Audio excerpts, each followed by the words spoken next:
I don't need to get out of the car. You can give me a ticket right there. No. Yeah. Step on out. You can give me a ticket right there. No. Why do I need? Then I'm asking you to call your supervisor. Then. And I will get my supervisor. Go ahead and step out of the car. Do you have a reason why you want me to step out of the car? Can you tell me? No. And I'm not that. Rolling on audio. There we go. Welcome everybody to the very first pre-recorded episode of Street Science. That's right. The urban influence, personal development, motivational life coaching, politically relevant to the streets podcast.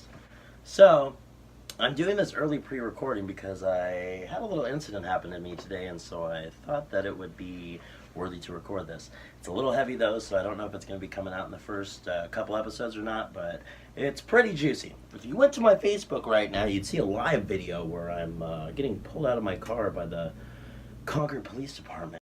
I don't need to get out of the car. You can give me a ticket right there. No. Yeah. Step on out. You can give me a ticket right there.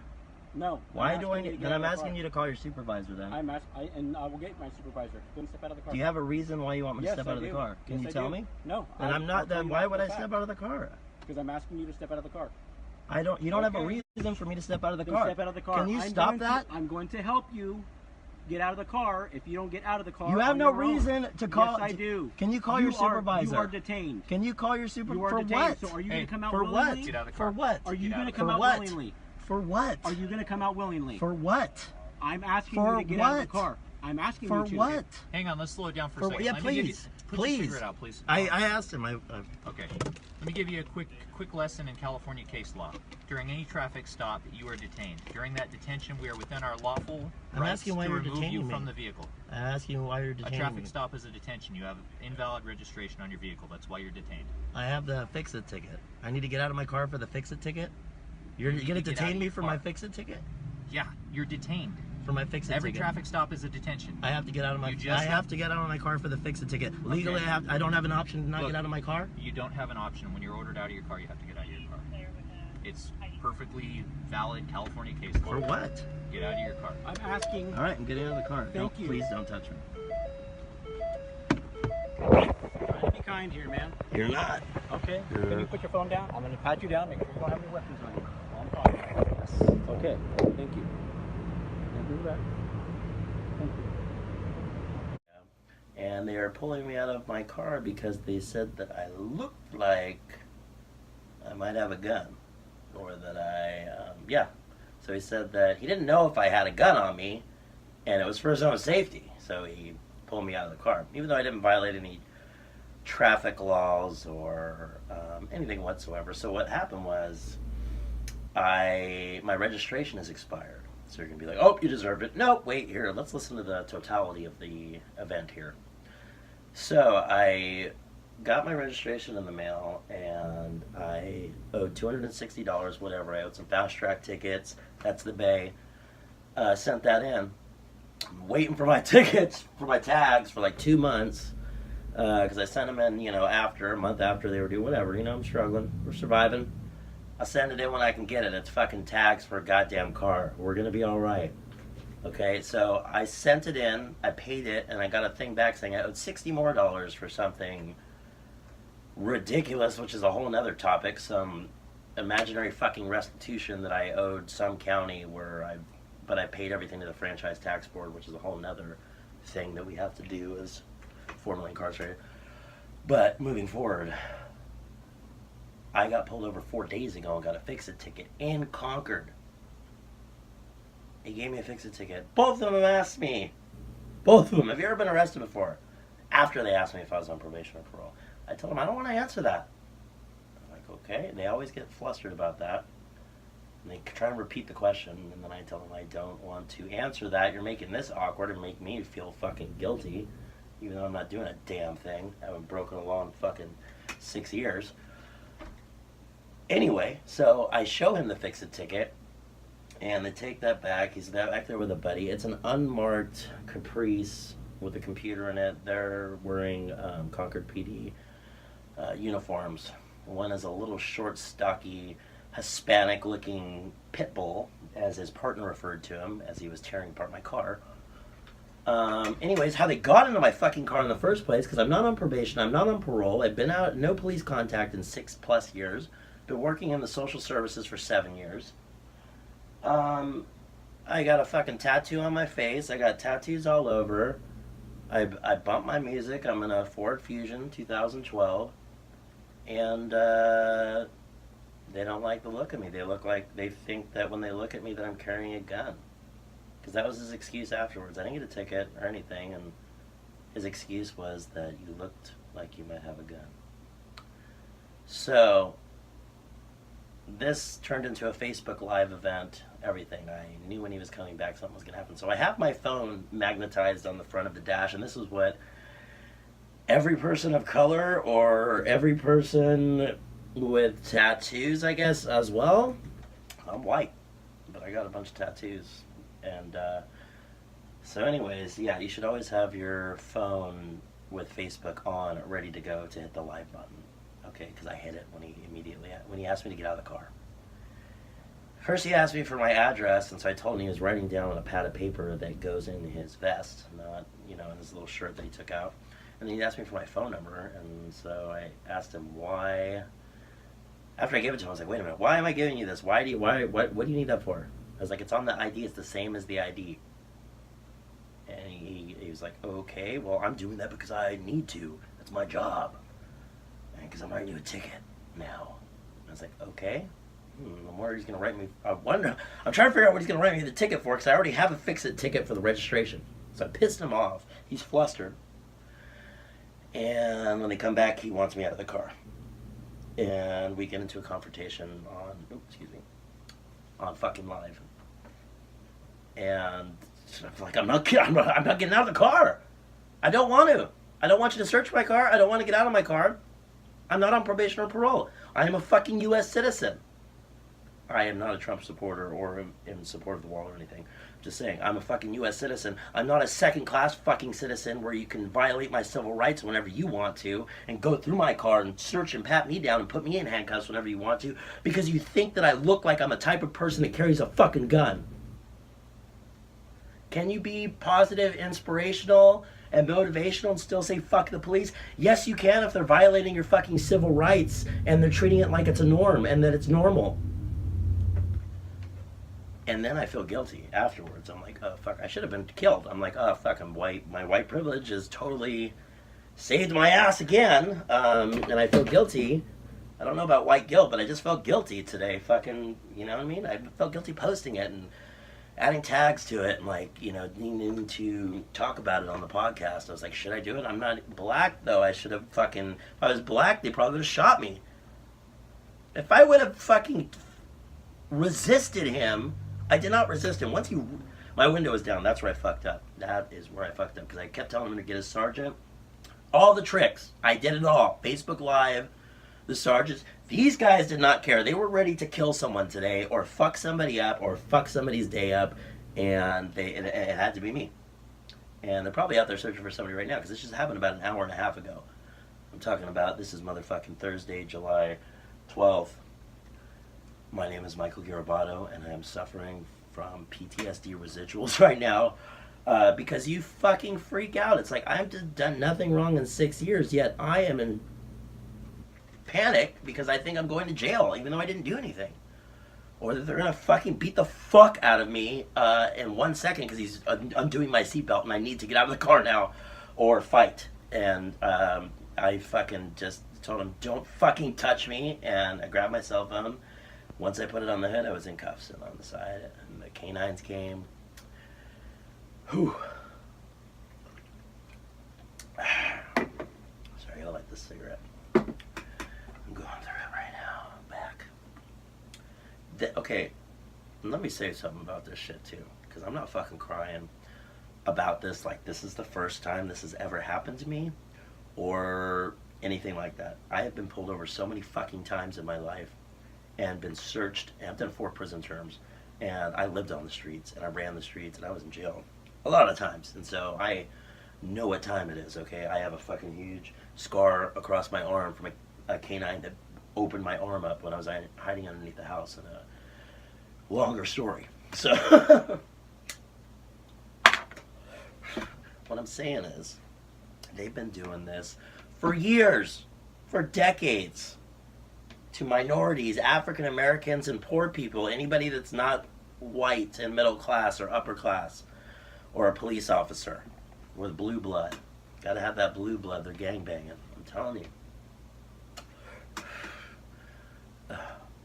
I could just get on to a whole nother thing, just about how we're raised and our culture and what our white parents told us, and those of us that were poor as well. And I didn't, grow up with a father. I never knew my biological father, mother. It was like cops are wonderful, and I see no color lines, and there is no such thing as racism anymore. And look at those ghetto kids with their saggy baggies and da da da da. They're indoctrinating this, racist white supremacist culture into our minds. They didn't know it, and it's not their fault at all. They were not. That's how they were raised, and that's how they saw the world. And people are getting woke. Wake up! I'll give you a whole. All right, let's stop recording. We'll go into part 2. All right, it sounds good. We're recording. All right, Mike. So what's going on? Hold on 1 second here. I got to introduce you here. Yeah. We got a very special guest here and a eyewitness to what I've been talking about here. My very good friend for 7 years here, David. He is a good friend of mine. He lives here in Concord, and it just so happens, as I went live, he happened to be in the area, and he happened to witness what I'm talking about here. So, and then he happened to come by my house to play some fucking video games. Fuck yeah. So, what happened? How the fuck did you end up where I was at? How did you end up at the CVS? So with your live action, the live skills you got, so I saw that you're at Big Five, I'm Put not your that. little lips on the mic there. Ah. Yeah. There we So go. check this out. Yeah, I tell saw me that more. you're at Big Five. I got a glimpse of that, Yeah. a mile away from you, man. Uh-huh. And I immediately I just got a flash, of all the shit that's going on right now in society, throughout USA, pretty much, and I think the South probably more, too. It seems like. But, What? Oh, with the police just violating people. You think it's more in the South? Shooting before they need to. Oh, yeah. It's just crazy. Yeah. Just basically shooting unarmed people. And, That's what was going. That was exactly what was going through my mind God, as so he was quick. unbuckling my seatbelt. So quick and scared to be a terrorist and pull the trigger, and it's just mind-boggling. And so when I saw you trying to, uphold that, hey, it's a fix-it ticket. I already have. When I got a fix-it ticket back when I was in my addiction, Right. man, when I was getting high, driving around, I was like, look, sir, I already have to pay for it. Can you let me off on it? I'm already going to have to pay to fix it. Can you not make me pay for the ticket too? And he was like, okay. And look, I think I maybe was not totally high out of my mind, but that was, Wait, were you under the influence at the time of this? I might have been. Okay. I'm not That sure. story can't count then. We can't count that one. Okay, we'll scratch that one out. But We're talking about post release lifestyle here. Post release positive lifestyle, which you have been living for the past how many years now? 4 years in next week. 4 years next week, and Yes, it's your actual birthday as in this well. Pay area. In the Pay Bay area. In the Pay Bay area. How did you get 4 years like that? What is 4 years? What are you talking about? What is the 4 years? What does that mean to you? 4 years clean and sober. Clean and sober. Right As on. well as cigarettes, man. As I smoke one in front of you. It's, yeah. So, yeah, man, I mean, it makes life easier, that's for sure. Totally. And getting pulled over, too, it's possible in the, as I call it, the Pay area. Bay area. But back before, man, what you went through, man. Yes, We yes. get back So to that, let's man. get back to We that. need So to how did you end up at the CVS? Did you see the Facebook Live video and Yeah, then go you're there? my boy, man. You're my How bro. did you know I was And, at CVS? I saw that you were going live when you had gotten out. Somewhere you were in the vehicle. Uh-huh. When you got out, I don't know, somewhere. You saw the Big Five I sign. saw the Big Five sign. I was like, I was that's like- next to the CVS on Clayton. Yeah, I was like, this bullshit is going down right near me. And as soon as you try to uphold the unnecessary, Homeboy. probable cause that has already been ticketed. Yes. So I mean, that's what's He has crazy. no is that probable cause. The probable cause that he already enforced. Probable on you, cause denied. I have the fix-it ticket from 4 days ago from Concord PD. Somebody who works with you, one of your brothers, which exactly one of your white brothers. and he still went to go to that next level when his probable cause was already. His pride was Ticketed. already shook. I was. Yeah. There was a long conversation before the live Yeah. video came on. I don't just go live. I'm gonna say this right now. I don't go live ever with a fucking. That's the first time I've ever had to go live That's on it. Facebook with a police officer confronting me in my car and breaking and entering and assaulting me by taking off my seatbelt and making me get out of the car by threatening to do it himself, which is which is meaning we're gonna tussle or something. It'd be nice, you know Or he's what? gonna shoot me if I fucking move because he thought I had a gun. It'd be nice if there was like almost like banks have a silent alarm. Hold on one second. Because as soon as cops see There we go, the studio. as soon as any cop sees that you're on the phone, they're just already fucking their dick mentality fucking skyrocket. Honestly, bro. no. You know what happened? And I almost- it's I almost pissed myself because of the fact that I said, "Get your sergeant, get your supervisor," multiple times. He ignored that. I turned on the Facebook Live. He knew it, and he did not give a fuck. He continued to, he was like, "I am going to take you out of this car. I don't care." His pride was already rattled, and he was not turning back. He was like in his own PTSD mode. Like, something shook him, and when I said something, it triggered something in his head to where he was like, "I'm going to, you know," and he tore apart my car for an hour and found nothing. yeah. So what did you see when you got there? I saw you in cuffs. 10 minutes later, I wanted. What was I doing? Where was I at with the cuffs? You were put aside, like you had been, like away from the car to where, like, okay, you're cuffed and going to jail. Like it looked like that. It looked like I was going to jail. You It felt felt you were like I detained. was going to jail. Right, so it was you were detained, and Sitting on the fucking sidewalk. yeah, there's That's a big no one. need for any of them to ask you to get out of the car, and Or publicly shame me. yeah. So I mean, it's like, you know, beyond. If no one asks for the lawyer anymore, because that already is a step of saying, "Oh, I've got to go to jail. I got to go to jail and see the judge." It's God already- damn it, I didn't say lawyer. Fuck! Yeah, lawyer already is implementing that you're gonna be seeing the judge in jail. I have a lawyer's card in my fucking wallet Lawyer that is the one, Brahim brother. at Hotbox gave me. Let me give this guy a shout out Yeah, real quick here. lawyer and I should have called his ass. See, that's what y'all need. We need to try that. I should have tried that tactic, and and see how it went with him. I think he would have laughed in my face. so here's the thing. He said that you look like you might have a gun. Yes. So if you, that's the. So I look at these You can't word tattoos. shit like that as an officer serving, protecting. Oh, he the worded community. it. I didn't see any body And cam. you're supposed to say, like, when they search your pockets, is, do you have any weapons that may Oh, he said all you that. know, Yeah, he said all you that. know, like, Mhm. make sure there's no weapons on you or in the vehicle. Uh-huh. Like, So I'm not you're even a n- fucking He cop. said you are Just now sitting on the being other side. detained. I mean, fuck, dude. That's how messed up things have been. It's like all the shit I've heard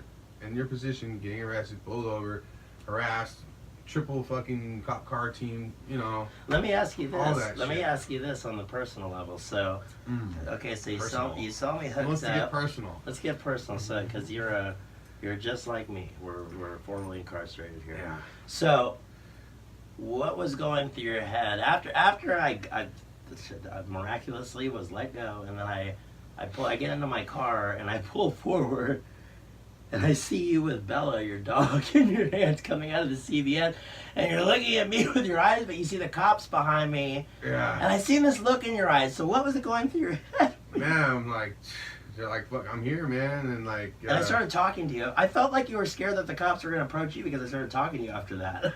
That's No, why. I just- That's what was going through my head. I was like, oh, they're going to fuck with I him kind now. of just want to act like I wasn't a part of the whole live and was aware of it. The Thank whole you. time, See, and- that's what I'm saying. You were scared of the Yeah, cops. just I would have been the whole too. process of yeah. That's that the thing in fear. mind. That's the fear that these community service officers instill in normal, everyday citizens that live here. We're not on probation or parole. We're full class, tax-paying Law-abiding- fucking citizens Law-abiding that, citizens, yeah. that have to walk around in fear and fucking get our rights violated when somebody chooses to violate them, and no repercussions or accountability whatsoever. Yeah, I wanted to make sure that, you know, I wanted to, you know, I'm number one. Witness my death. Yeah, number one, I was like, Did you fear for my life? I mean, not quite, but like I was worried that shit would go to another level, Right. necessarily as it already went of you getting out of being ordered to get out of the car. Did you think that I did anything wrong when you saw that first? I mean, and you already said please and shit. You were Right. saying shit. You kept your volume down, so there's no need for them to even be aggressive. Right. Like, and you eventually got out at the right time. You knew you were fucking. Yeah, well, he opened the door and he unbuckled my seatbelt. So I was like, Before all it right, get any worse, but it's over. He's already violated me, so let me lean back and take this and because I knew and make it not as rough as possible and try and get through it like a rape situation. because you're service for people in the recovery field for years, and you've been through all that shit and you changed, and I knew you were heated. And so that was going on. That's what was going on when I seen you and you were done. Right. And like, you know, as a in case like you end up did getting arrested for some stupid fucking misdemeanor of them being pissed off with how you were defending your rights. He looked through that car for so long. Yeah. Nothing. Didn't find shit. Yeah. So. Yeah, it's pretty ridiculous, man. Cause okay, so everything that's going on, everybody sees on Facebook with trying to uphold your citizen rights. And the police just not caring, you know, overriding it. And if they're aware of being recorded, they fucking hate that. But it's like they're not respecting our civil rights, and people are not just cooperating either. And so it's like bad on both ends, and it's annoying. So when I seen that going on, when you're just like, there's nothing already. Even the probable cause was already a done issue by having the ticket. Right. So that's what's crazy in the fact that as soon as that hey, why you know, give me a ticket from right there. It's like you sit in the car, they go in behind you, they run your name, you wait, either you're gonna get a warning or a fucking ticket. That's Right. how it goes. Right. And you know, and they're not chips, but and it's like as soon as that started, I started thinking about the shootings, the police brutality, the fucking people like totally just fucking arguing. That did not go through those cops' minds at all. It's like they're not even Yeah. fucking living on this goddamn planet right now. Yeah. We're in bumfuck Concord, but we're part of the Bay Area still. It's like we're not in fucking Mississippi, but even so, there's racism and bullshit going on, and inequalities going on everywhere. Yeah, man. On equal levels. Yeah. But yeah. So on a more positive note, because we got to be positive about this shit, You dude. gotta be positive about this shit. I felt alive today. Yeah. I actually on everything. This is day 3. I had 3 primo like super positive days in a row where I'm like doing my routines in the morning Yeah. and I'm meditating and I'm doing my fucking power walks and gratitude and fire breathing and all the crazy fucking white shit that they teach the fucking 1%ers. I worked with one. I then tapped into it and I'm using this shit and I felt amazing. Even though I had an episode there and I was like panicking, even afterwards I recuperated quickly and I was able to channel that, like bring it to the podcast. Fuck it. You know what I mean? I'm not going to vent or stew about this shit in my head. I think everybody has feared, you know, what they see on the news and Facebook, and a lot of us rely on news with the Facebook, and just the shit that the police go to the level with, and you just feel like a victim, you know, and as a law-abiding citizen, and just the social media has just caused this on both ends to just be like, holy shit, what's gonna happen next, you know? Right. It's like, man, it doesn't need to go on anymore. That's right. It doesn't need to go on anymore. And you know what's funny? I swear to God on everything I love. 45 minutes before that, I went to Kaiser to go do something. And after I left, when I got there, the Kaiser is right next to this Safeway. And so the Safeway parking lot's connected, and there's never parking at the Kaiser. And so you have to go park in the Safeway parking lot, but you're always in fear of getting towed because there's this, like, people know about it, I guess, and people park there all the time, but it's like, there was a cop in an SUV, Walnut Creek, sitting there, chilling. And I pulled up, and the music was loud, and I noticed him, and I was like, oh, whatever. And I got out, and then as I went over there, I turned back around, and I fucking came back to you, and I was like, hey, do you know about the Kaiser right here? And I just want to make sure that you're not going to tow my car. He's like, oh, did I tow your car? And I was like, because I'm not here to go to the Safeway, and that's the Safeway parking lot. And he's like, nope, I'm not going to tow your car. He's actually a cool dude. I actually liked the get down of him and the way that he approached it. I liked it. That was a cool fucking cop. And I swear to God, I was thinking this in my head. I was like, this is a great cop situation, and this is like a cool cop, kind of, maybe. I don't know. Yeah. But when I went back to my car, I was like, I seen him there still, and I was like, I want to approach this dude and give him my business card, or see if I could give him a few of them. And then as I was talking to him, I was like, oh, that's probably not ethical anyways, but can I give you, personally, my business card? And he's like, yeah, cool. And then so I went to my car, and then I heard the dispatch like he was leaving, and then he was like starting to leave, but then I could see his hand sticking out the window, so I just ran over and gave him my card real quick, because I figured that he works, he runs into a lot of fucking convicted felons or whatever. Spread the word. And he took the card, and I was like, damn, that's a cool fucking cop. And I was like, you know what? I swear to God, I was thinking this on the drive home. This is so crazy.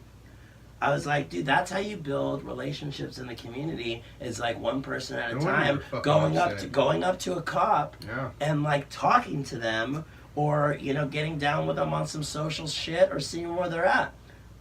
And then I got pulled over immediately after I got off the exit and went to the thing, and then this happened. It was like bing bing, and I'm like, what is the universe telling me? Yeah.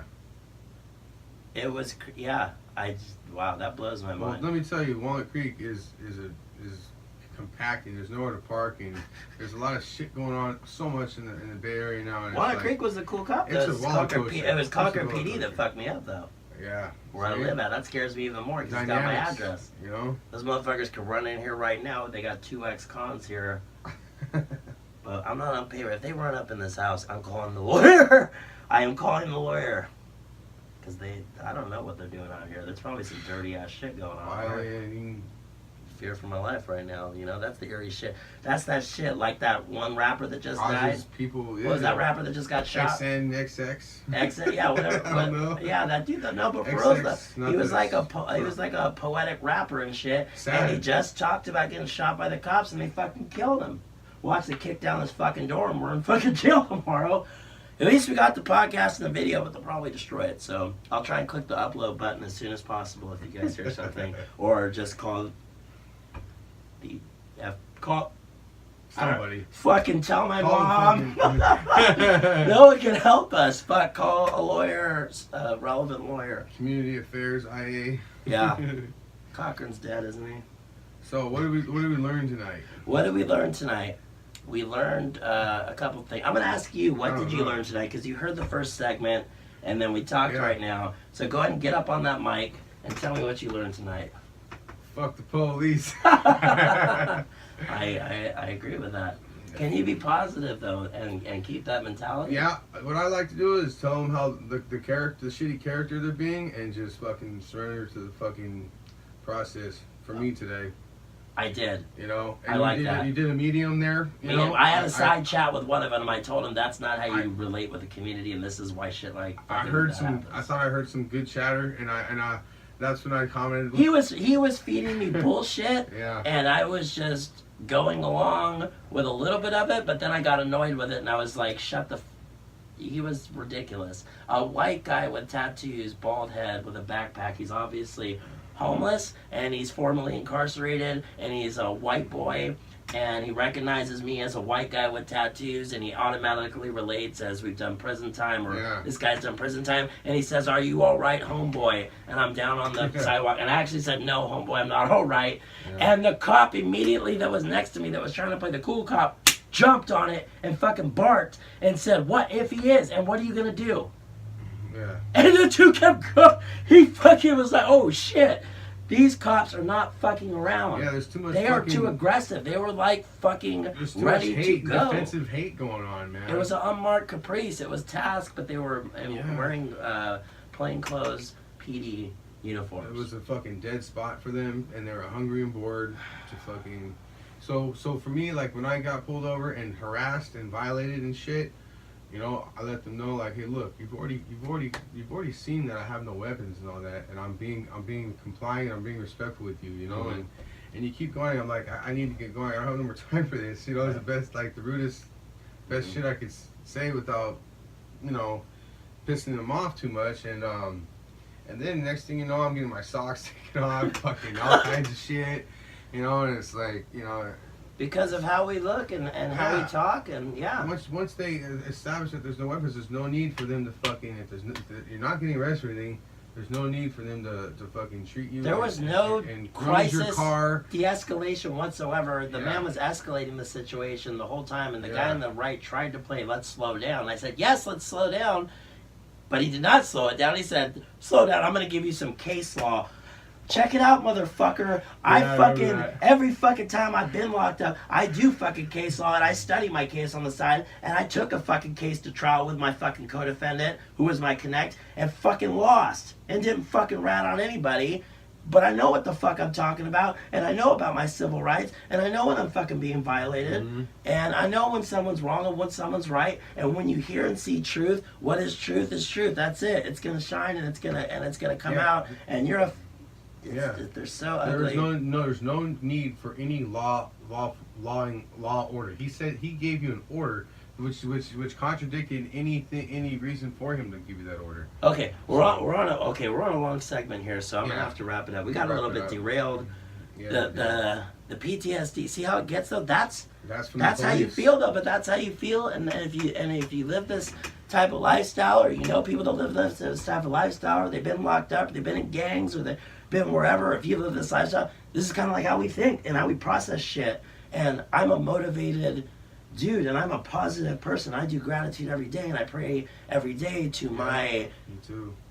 higher power thing that is my own thing, and you know, whatever. I don't like to disclose that because I like everybody to do their own thing about that. That gets into a whole other topic that is not on the show. And so, but it's very powerful though. Seriously though, but it's got to stay positive. It's got to be positive, because if I was to dwell on this shit, you know, I didn't get it all out of her. I got it out right now. Like, this is like therapy. Journaling is therapy. Talking to friends is therapy. This dude came over. I played some video games, talked about it. I talked to my other friend about it. I talked to my wife about it. I let that shit out. And it's not going to eat me up inside. And when I see a cop next time, I'm not going to fucking flex on him and get shot. You know what I mean? Because that's what's going to happen. It's going to eat you up, and then it's going to happen again. Because it's going to fucking happen again, because it always happens. Until something happens. And shit's going to happen one day, but, you know what I mean? It ain't happening right now, so just be careful. That's the words of wisdom. Be careful. Yep. All right? So that's the end of the show, the segment. I'm not sure if this is going to be the first episode because it's pretty heavy, but it's definitely going to be on the show second or third, maybe first. I'm not sure yet. We'll see what we got. All right, David, any positive words of wisdom to go with here? Nope, just do what you gotta do. Do what you gotta do. Thanks for watching. Thanks for listening. What did we learn here? Keep that positive mindset no matter what. No matter the externals, whatever, we got to stay positive.